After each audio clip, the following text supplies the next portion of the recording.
If I had to sum up our work in one sentence, is this.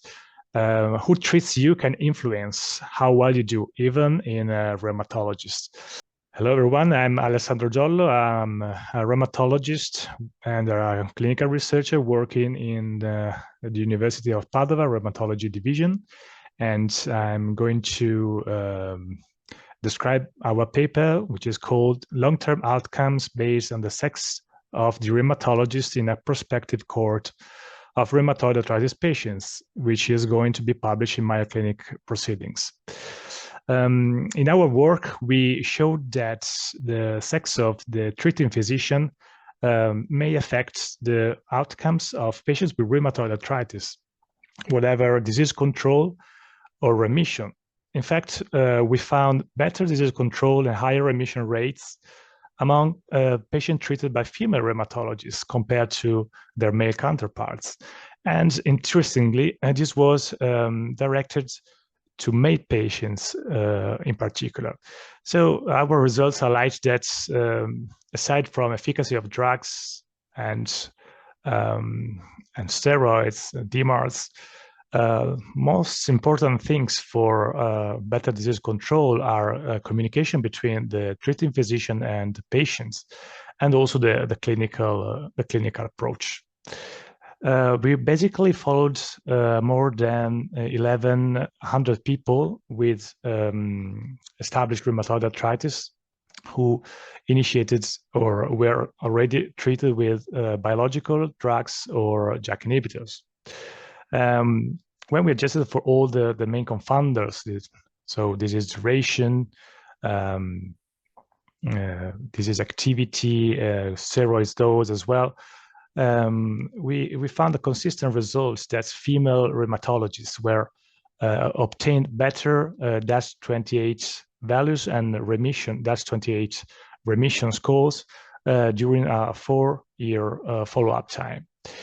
So this wasn't explained by the concomitant steroids use or the efficacy or changing drugs. So the switching between several lines of advanced therapy did not affect the outcomes, the positive outcomes made by female rheumatologists.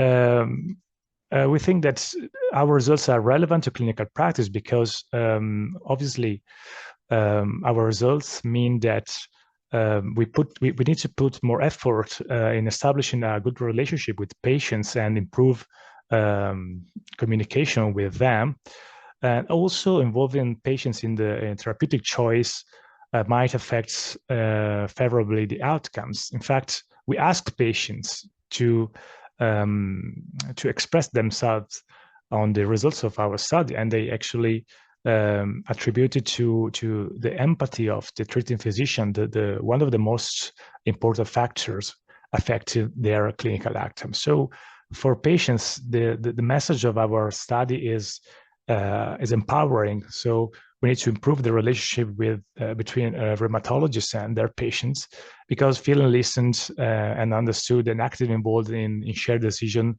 can improve how we and patients manage their disease.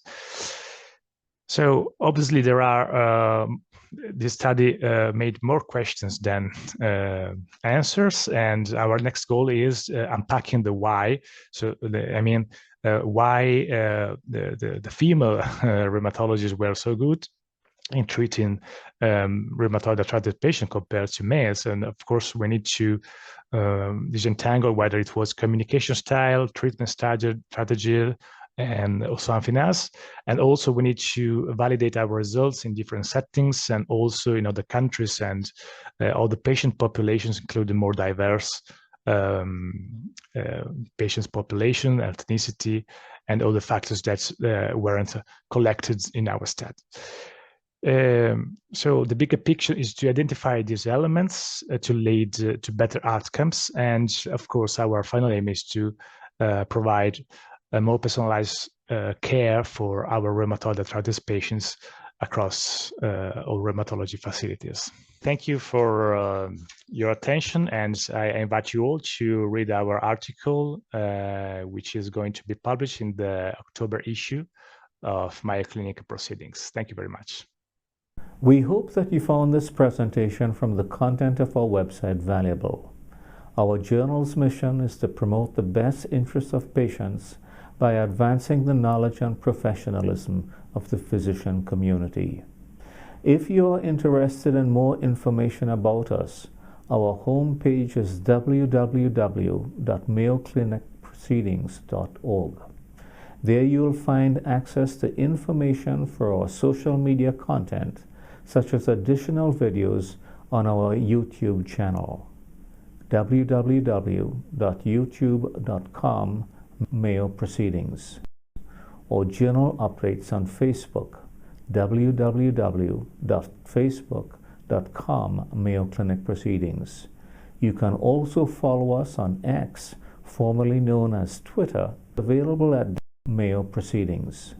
More information about healthcare at Mayo Clinic is available at www.mayoclinic.org. This content is copyrighted by Mayo Foundation for Medical Education and Research, published by Elsevier Incorporated. All rights are reserved, including those for text and data mining, AI training, and similar technologies.